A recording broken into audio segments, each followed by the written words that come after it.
Chapter 4, April, on the right track, April 1st. I'm singing these songs to inspire you, to keep you going, to lift you up, and give you a reason to get up in the morning. Mavis Staples. Can you think of a better way to go about doing something? I surely can. I mean, if your intentions are to inspire, motivate, keep someone going, lift someone up, and give you a reason to get up in the morning, then I'd say you're doing whatever it is you're doing for all the right reasons.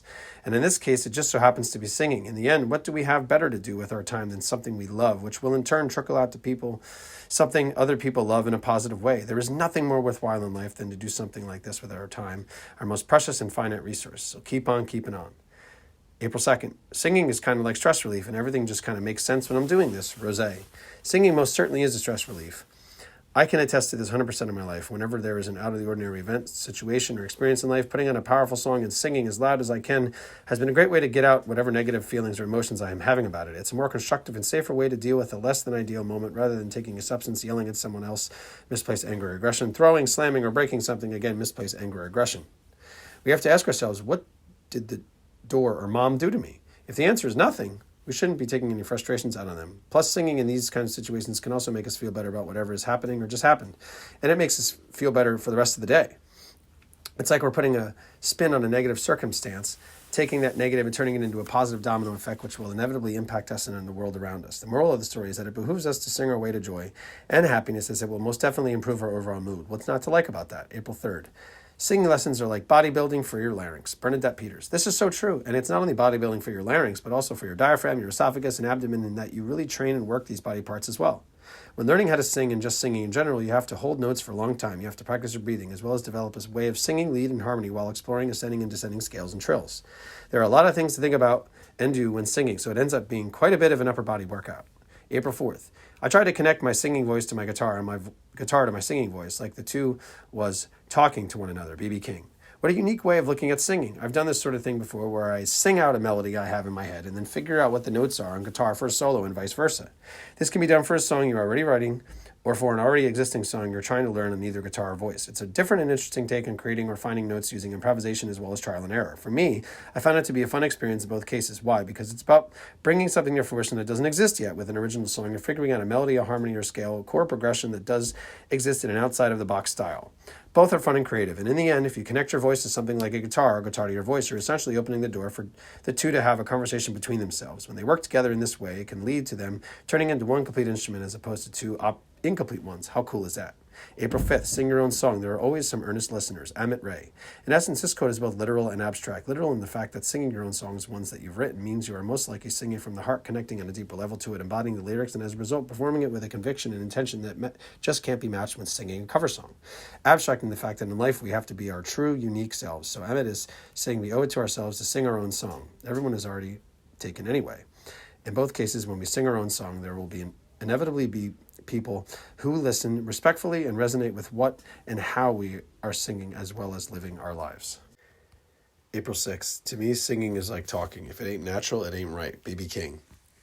What B.B. is essentially saying is to be yourself and let whatever's going to come out happen organically. For me, it's about not trying to force something to happen, but letting it unfold the way it is supposed to. The more we try to force something to happen, the more energy and time is spent on it, where it could be spent elsewhere. The less we try to force something to happen, the more likely our happiness level will increase and our stress, anxiety, worry will decrease. We can also touch upon the idea of auto-tune with this quote, because that isn't natural, and we all know what misused or overused auto-tune sounds like on the human voice. Alien. In short, it doesn't sound right because it's not natural. April 7th. Singing is a lover's thing. St. Augustine. Singing is not only a lover's thing, but can be everyone's thing. However, I know the sentiment behind this quote. What St. Augustine is essentially saying is that when we are in love, we want to shout it out from the rooftops and sing at the top of our lungs. Why? Because we are so engulfed in this feeling of love for someone else that we don't know, that we don't care who knows it. In fact, we want everyone to know it. It's as if we yearn deep down inside for others to join in on the fun, the joy and love with us in a shared experience kind of way. I could tell you one thing that's for sure. It's easy to sing when you're in love. It's not always the easiest thing to sing when things aren't going our way and we feel like no one loves us. So this is why we have to sing, whether we are in love or not, because the act of singing will inevitably make us feel good, taking us out of any negative feelings or thoughts, patterns, and into a state of good mental well-being, which can foster the feeling of love. And if we are already in love, then it amplifies that feeling even more. Either way, it's a win-win, as love should be anyway, a win-win for everyone involved. April 8th, we don't just sing, we are the song. Louise Penny, deep. When we sing, We not only perform the song we are singing, but essentially become one with the song. This is what Louise is saying when she says this mic drop quote. Think about it. In order to sing with conviction, you must embody the sentiment, the feelings, the emotions behind the lyrics. If you don't, this is okay. It's not the end of the world. It's just that there is a good chance you won't do whatever song you are attempting to sing at the moment that's justice it deserves. This is similar to the idea of being the channel, the antenna, if you will, for a song when in the writing process. You have to get out of your own way, remove your ego from the situation in order to do what's best for the song at hand. You have to become one with the song in the same way you do when singing it. April 9th. If you sing alone in your shrine, the vibrations return to you as a reaction. But in community singing, what you have is not a reaction, but a wave of vibrations. They enter into the atmosphere and purify the polluted air. Satya Sai Baba. What a beautiful image and great way of looking at it. When you sing alone, you are essentially filling yourself with good vibes and no one else.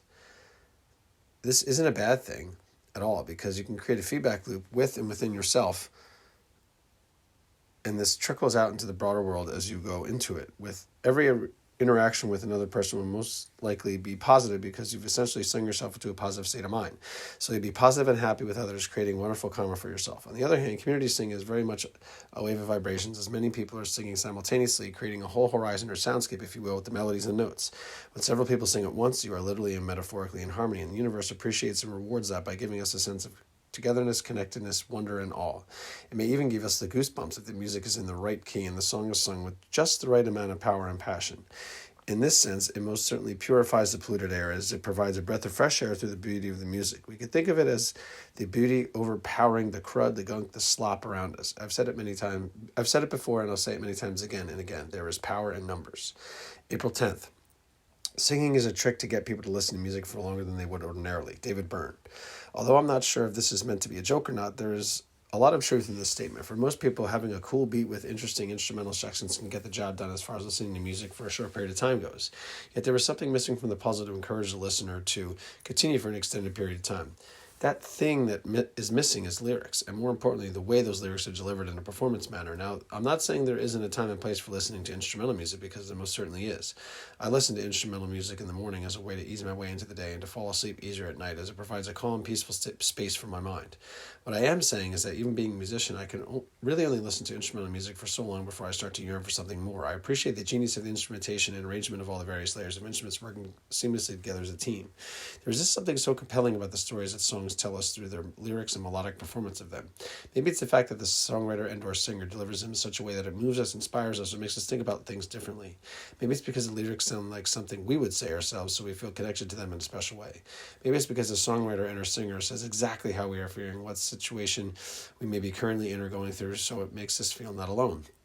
Whatever the case is, singing just may be the ticket to listening to music for longer than we normally would. April 11th. For the love you bring won't mean a thing unless you sing, sing, sing, sing. Travis. I believe this is meant to be more of a metaphorical quote than a literal one. To me, it's a reminder that no matter how much goodness you try to put out into the world, aka love, if you don't do it with a smile on your face or in a joyful way, aka singing, then you're essentially doing it wrong. You might be better off not doing it at all in some cases. Further, this goodness you are trying to put out there, love, may fall short, miss the mark, and in some cases do the opposite, creating more division rather than harmony. So what's the moral of the story? To show up for one another, to be in the moment as much as we can, to listen when that is needed, and to give advice when that is needed, to be a shoulder to cry on, etc., and to do all of these with a cheerful positivity so as to encourage, inspire, motivate yourself and those around you. Let us be positive forces in the world for good through the right intentions and actions. April 12th. Singing was the big focus and outlet for me. Deborah Wilson. It's hard for me to think of a better way to spend your time here on this earth that's better than the pursuit of music. Singing most certainly is up there on the list as far as a subdivision of music to focus on, because it has immediate and residual benefits for the singer as well as those listening to the singer. Of course, it's easy for me to say since I am a musician and a singer-songwriter, but there are a few reasons why I made this conscious decision for my career in life. One, music is a great communication tool. In fact, it transcends language, being the universal one we can all understand and appreciate. I've witnessed miracles firsthand in this realm. Number two, music is a great healer, and I've seen it heal people's minds and even bodies through the work I do every day. Number three, music is a great stress reliever and energy releaser, if you will. I've used the drums and singing as a means to get out any anger, frustration, and disappointment I may be experiencing. Four, music is a great therapeutic tool. I've used songwriting as a way to get out whatever's in my head onto paper so I don't ruminate it on it ad nauseum. Once I write a song about a particular topic, it's not on paper, and I've captured the idea in a physical place outside of my head. Number five, music provides us with a sense of connectedness, togetherness, and helps us feel like we are not alone and even in a literal and metaphorical harmony with one another. Number six, music is a great motivator. It encourages us to get out there and take on the world, whether in a business a personal hobby situation or exercise. Number 7, music has given my life meaning, purpose, and direction, in that I've tried my best to use it for the betterment of mankind in a personal, direct way through one-on-one lessons, guided group sessions, interactive performances, songwriting workshops, original songwriting, licensing, and publishing. This list could go on, but at the end of the day, music has been the big focus and outlet for me as well. So Deborah, I could totally understand where you're coming from, and I feel like I'm in good company. April 13th, singing becomes a form of therapy, Placido Domingo. Although I would understand where Placido is coming from, I have to respectfully disagree with one word in this statement, and that is the word becomes. For me, singing is a form of therapy. It doesn't have to become anything other than what it already is, which is a beautiful way to outwardly express oneself through the act and art of saying words in a melodic, passionate way. Singing for the sake of singing is inherently therapeutic because singing takes us away from the stress, anxiety, responsibilities, and trials and tribulations of everyday life. Singing takes us to a place of immediate beauty.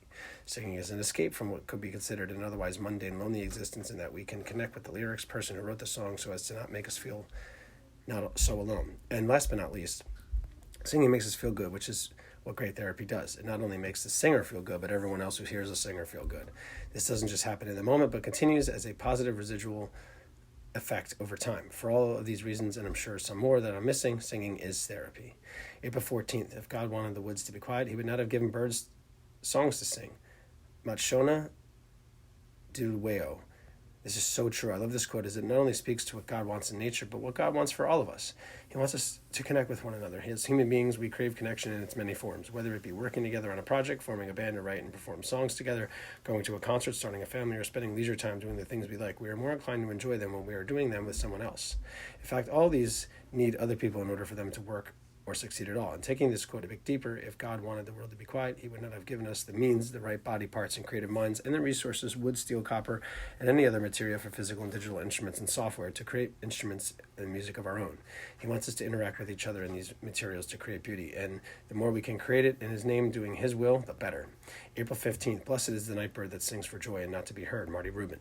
To sing for the simple pleasure and joy of it, and not to become famous or to do it for some other external reason or validation. This is where the beauty lies. And this doesn't just apply to music, but to everyday life. Do we write and sing songs with the hopes of going viral and becoming a global superstar, or do we do it because we love the process and enjoy creating something out of nothing?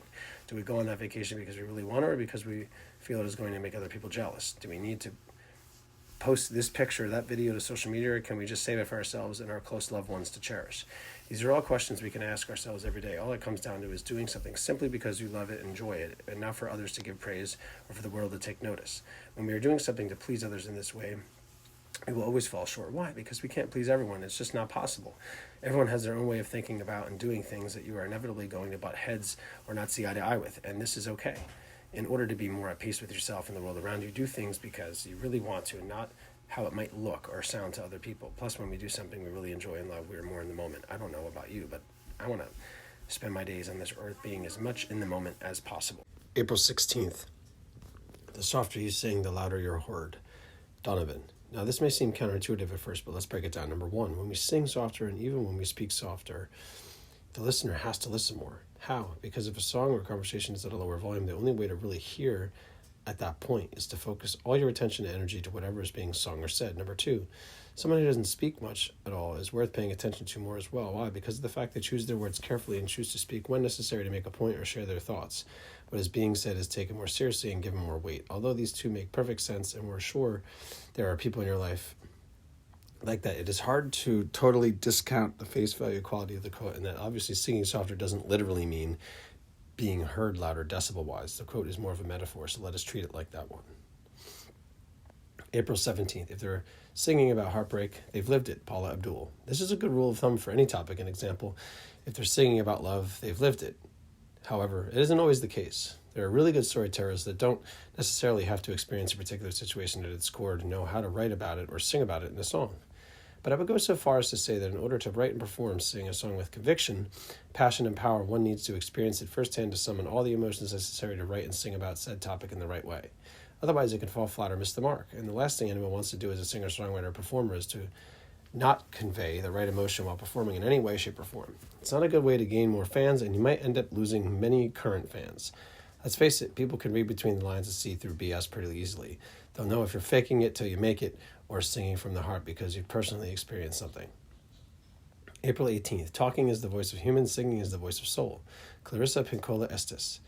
Need any more be said or sung, pun intended? Yes, do some animals talk and sing like birds who are able to repeat Human words, for example? Sure, but for the sake of argument, talking is the voice of human and singing is the voice of soul. We tend to let something else take over when we are singing. Therefore, singing transcends the human being and the human voice. If that isn't a mic drop moment, then we don't know what is. April 19th. I love singing. I love it. And it doesn't feel like a chore. It's an expression. Rihanna. This is a great way to be and think about singing. If you love something, as long as it is good, moral, ethical, legal, and doesn't hurt anyone, including yourself, then why not do it? If something feels like a chore, especially if it is an extracurricular activity or a way to spend leisure time, then why do it? It seems pretty simple to me. Rihanna has it right when she says it's an expression. It truly is an expression in multiple ways. Number one, singing is an outward expression of an inward feeling. In other words, singing is an expression of how you feel about a particular subject or person. Number two, singing is literally the physical embodiment and action of music. So you are using your lungs, diaphragm, stomach, abdomen, throat, larynx, arms, and many other body parts to push out musical notes and feelings. In many cases, it can be seen as a full-body workout. So let's keep on expressing ourselves because it's not only good for us, but for others as well. It's not a chore, but a worthwhile habit we ought to enjoy. April 20th. Singing from the heart is my only goal. Neha Kakar. If this isn't the best goal one can have as a musician, I don't know what is. This is one of the few things we have control over as a vocalist, to sing from the heart with passion and conviction. We don't have control over who is going to enjoy our singing or not. We have no idea how many people will show up or if anyone will show up at all to a concert. We have no idea how many people or if anyone will buy our record. We have no idea if the band is going to play the song in perfect time and in a perfect key. The list goes on and on over what we don't have control over. But singing from the heart, this is the one variable we have in our midst to take a hold of and do it to our fullest potential, at our best, if you will. Plus, I'm a firm believer that if you sing from the heart, many, if not all, of the out-of-control variables detailed above will take care of themselves in a positive light. People will resonate with someone who sings from the heart, and as it is a very obvious thing to see. In a sense, it is akin to the saying, if you build it, they will come. Instead, it's, if you sing from the heart, people will listen. April 21st. I'm never not singing. Kyla Reed. Even though this is a double negative, we appreciate the sentiment behind this. In my opinion, to live your life in song is a great way to live. For one, you'll always be happy and spread joy, peace, and love to all those around you as well. Is there a better way to spend your time every day? I can't think of any other than prayer. And it has been said that when you sing in church, you're praising God twice. So then it's a win-win all around. To take this a step further, even if we aren't technically singing, we can still live our lives through music as it is all around us. There is a rhythm to the nature of things. Walking down the street, driving in a car, as well as tapping our feet to the rhythm of a song on the radio. All these things can be thought of as the soundtrack to life and or the song of the day, if you will. The bottom line is that we should not just think about singing and practice the art of singing by doing it as much as we can every single day. April 22nd. No man sings as beautifully as when his song is accompanied by a woman's voice. Roman Payne. There's something to be said about the blending of a man and woman's voice when singing. It's something hard to describe. I've experienced this in the past on record, jamming behind closed doors, as well as performing live. It's special. When I found myself singing alongside a female, it has challenged me in the best kind of way to find outside-of-the-box kinds of harmonies that sound good with a female as opposed to a male. Inevitably, women sound different than men, and this is a wonderful thing. Why? Because different voices have different textures and provide the performance as well as the listeners' fans a variety of ear candy, if you will, through unique melodies and harmonies. If it were solely up to me, I would gather a handful of men and women together to sing harmony in a choir all the time. This might surprise you being a solo singer or songwriter, but I would rather sing harmony than lead, because the feeling I get when singing simultaneously with other talented singers wildly surpasses the feeling I get when singing solo. It fills me with an incomparable joy and often gives me the goosebumps. April 23rd. Singing with children in the schools has been the most rewarding experience in my life. Pete Seeger. I would have to agree with this as well. The big question to this is, why is this the case? Well, for starters, children tell it like it is. There is no holding back. They say what is on their mind, for better or worse, no holds barred. There is no filter, and it is a wonderful thing. It's wonderful because honesty is the best policy, and they embody that up until a certain age, of course. Whether it be speaking their mind, singing as loud and proud as they want, and letting loose by dancing, they are fully in the moment, not worried about anything else. Usually they are very eager to learn and are more willing to try something new than most adults are. They'll laugh at silly, corny jokes because they genuinely think they're funny and not hold back because of peer pressure. For these reasons and more, singing with children has been a tremendously rewarding experience for me too. April 24th. Singing gives me a lot of energy. Tove Lo. When you do something that you love, an example, singing, it is easy for it to fill you with energy rather than tire you out. Is singing physically and mentally demanding? Yes. But Tove has to love it. Otherwise, energy would not be produced from it, but rather tiredness and exhaustion. It's like drinking a cup of coffee, but without the stimulant of caffeine in it. It gives you energy because you love the idea of coffee. I can attest to this quote, though. through what I do with my business, running group sessions, individual lessons, and interactive live performances in the realm of music for and with those who have developmental disabilities, drug and alcohol addiction, Alzheimer's, dementia, sick children, and those who have experienced domestic violence. It fills me up and energizes me because I'm getting to do what I love, music, and combine it with making a direct difference in the world, helping people through the use of music. April 25th. Singing is a form of admitting that I'm alive. Alfredo Kraus. It very much is. You definitely know your heart is ticking, your lungs are breathing, and your brain is thinking when singing. In order to do so, you have to use all three of these major organs and body parts in full force. To take this a step further, admitting you're alive is saying that you're experiencing and feeling emotions as well as feelings. If you weren't alive, you wouldn't be able to be a personal witness to those feelings and emotions running through your body. As painful and awful as some emotions may be, if you're alive, you're feeling them. And the same goes for happy and amazing positive emotions. Let us not take for granted this wonderful thing we call singing. It is a wonderful reminder that we are, in fact, alive. April 26th. Children frequently sing meaningful phrases to themselves over and over again before they learn to make a distinction between singing and saying. David Anton.